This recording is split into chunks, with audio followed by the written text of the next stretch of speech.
मार्च 2024 की घटना होती है। एक आरोपी होता है जो महज 2 वर्ष की लड़की, जिसको हम बिल्कुल एक तरीके से गुड़िया होती है, वो बिल्कुल बोल तक भी नहीं जानती है, वो अपने पैरों पे अच्छी तरह से चल नहीं पाती है, उस लड़की को आरोपी उठाता है गांव से और जंगल में ले जाता है और उसके साथ वो बलात्कार जैसी घिनौनी कृत्य करता है और उसके बाद उस लड़की को मरने के लिए उसी जंगल में छोड़ दिया जाता है। जब वो छोड़ के वापस आ जाता है और वो सोचता है कि लड़की मर जाएगी और हमारे बारे में किसी को कुछ पता नहीं चलेगा, जब सवेरे होता है और जो ग्रामीण वासी वहाँ पे पहुँचते हैं घटनास्थल पे और देखते हैं तो बच्ची बेहोश हालात में, बेसुध हालात में पड़ी होती है, उसके तन पे एक भी कपड़ा नहीं होता है।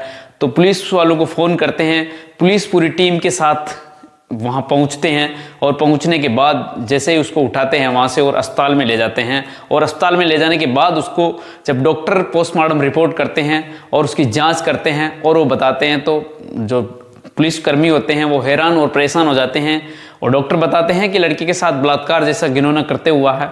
तो जो पुलिस वाले होते हैं सोचते हैं कि इतनी छोटी सी बच्ची के साथ ऐसा कौन जानवर जो इंसान रूप में होता है वो इस तरीके से बच्ची के साथ घिनौना कृत्य कर सकता है। वो हैरान और परेशान होते हैं। अब पुलिस वाले वहाँ से उस लड़की के घर वालों को ढूंढते हैं और ढूंढने के बाद जैसे तैसे पता चलता है तो वो जो गुड़िया होती है, जो बच्ची होती है महज 2 वर्ष की, उसके पिताजी नहीं होते हैं और उसकी माँ होती है।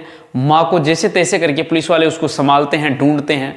ढूंढने के बाद जब उसको बताते हैं सारी घटनाक्रम तो उनको बताते हैं कि आप थाने में एफआईआर दर्ज कराओ। तो उसकी गुड़िया की जो माँ होती है वो सख्त मना कर देती है कि मुझे कोई एफआईआर दर्ज नहीं करवानी है। उसके बाद गांव वालों को पुलिस वाले बताते हैं कि कोई भी इसका परिवादी बन के इसके मुकदमा दर्ज करवाओ जिससे कि जो आरोपी है उसको पकड़ा जाए और उसको सजा दिला सकें। लेकिन गांव में से कोई भी आदमी नहीं आते हैं और उस बच्ची की एफआईआर दर्ज नहीं करवाते हैं। उसके बाद जो कहानी के अंत तक कैसे जो थानादार होता है वो कैसे परिवादी बनता है और कैसे आरोपी को सजा दिलवाते हैं। जय हिंद, जय भारत। मैं लोकेश स्वागत करता हूं हमारी एक और क्राइम स्टोरी में। दोस्तों, आपसे छोटी सी रिक्वेस्ट, अगर आप चैनल पे नए हो तो चैनल को सब्सक्राइब करना ना भूलें और बेल आइकन दबा देना जिससे कि हमारा नया वीडियो आने की आपको नोटिफिकेशन मिल सके। दोस्तों, आज की जो सच्ची घटना है राजस्थान प्रदेश की, एक जिला पड़ता है बीकानेर। बीकानेर जिले में एक परिवार होता है जिसमें 2 गुड़िया होती हैं उसके और उसके माता पिता होते हैं। तो उसमें जो पिताजी होते हैं उसके किसी कारणवश देहांत हो जाते हैं, वो इस दुनिया में नहीं रहते हैं। उस हालात में अब एक माँ होती है जो उसके 2 गुड़िया होती हैं, उसका वो भरण पोषण करती हैं और उनका जीवन यापन अच्छा चल रहा था। अब इसी बीच एक आरोपी होता है जिसको हम कह सकते हैं इंसान रूप में वो जानवर होता है, जो आपने एक टाइटल में देख लिया होगा कि किस तरह से उन्होंने घिनौना कृत्य किया है। वो एक छोटी सी बच्ची होती है जिसकी उम्र 10, उसको वो गाँव से उठाता है और जंगल में ले जाके उसके साथ घिनौना कृत्य करता है और बलात्कार जैसी घटना करता है। उसके बाद वो मरने के लिए उसको जंगल में छोड़ दिया जाता है। वो सोचता है कि वो मर के वहाँ पे अपना पीछा छूट जाएगा, लेकिन जैसे ही ग्रामीण वासियों ने पुलिस वालों को सूचना देते हैं, पुलिस टीम पूरी वहाँ पहुँचते हैं। पूछने के बाद जब उसको अस्पताल में भर्ती कराया जाता है, अस्पताल में भर्ती कराने के बाद पता चलता है कि बच्ची के साथ बलात्कार जैसे घिनौना करते हुआ है। उसके बाद सभी वो जो पुलिसकर्मी होते हैं उनके घर वालों को ढूंढ निकालते हैं। निकालने के बाद जब उसको माँ का पता चलता है तो माँ स्पष्ट मना कर देती है कि मुझे किसी भी लफड़े में नहीं पड़ना है, जो भी हुआ है होने दो, मुझे कोई फर्क नहीं पड़ता है। उसके बाद बहुत बड़ी समस्या होती है पुलिस वालों के सामने, क्योंकि कोई अगर एफआईआर दर्ज कराए तो उसी के बाद पुलिस उसके आगे कार्रवाई कर सकती है। लेकिन मैं सलाम करता हूँ वो थाना अधिकारी जिसका नाम होता है धीरेन्द्र सिंह, जिन्होंने एक ठान ली कि आरोपी को मैं सलाखों के पीछे भेज के रहूँगा।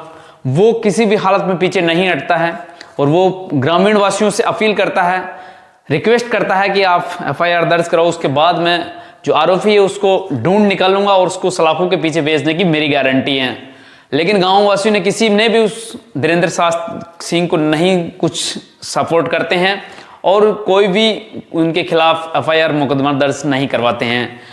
लेकिन लगभग 5 वर्ष तक उन्होंने संघर्ष किया और सबूत जुटाते रहे और उनका ट्रांसफ़र भी हो जाता है कहीं दूसरी जगह, लेकिन वो वापस बीकानेर जाता है और वहाँ से कई तरीके से सबूत इकट्ठे करते हैं।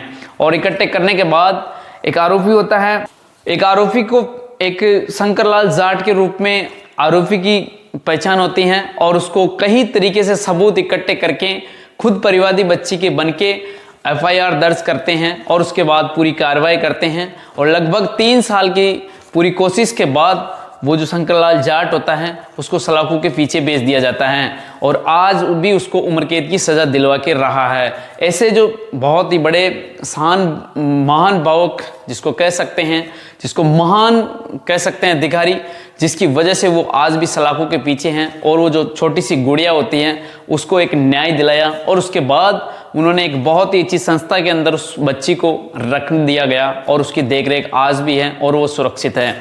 दोस्तों बता दें कि हमारी कहानी बताने का उद्देश्य किसी को प्रताड़ित करना या किसी को दुखी करना नहीं है। हमारा उद्देश्य सावधान, अलर्ट और सतर्क करने का है। दोस्तों हमारा उद्देश्य सिर्फ सावधान और अलर्ट करने का है। और अगर आप चैनल पर नए हो तो चैनल को सब्सक्राइब कर लेना और बेल आइकन दबा देना, जिससे कि हमारा नया वीडियो आने की आपको नोटिफिकेशन मिल सके। दोस्तों मिलते हैं आपको नेक्स्ट क्राइम स्टोरी में। जब तक सावधान, अलर्ट और सतर्क रहिए। जय हिंद, जय भारत।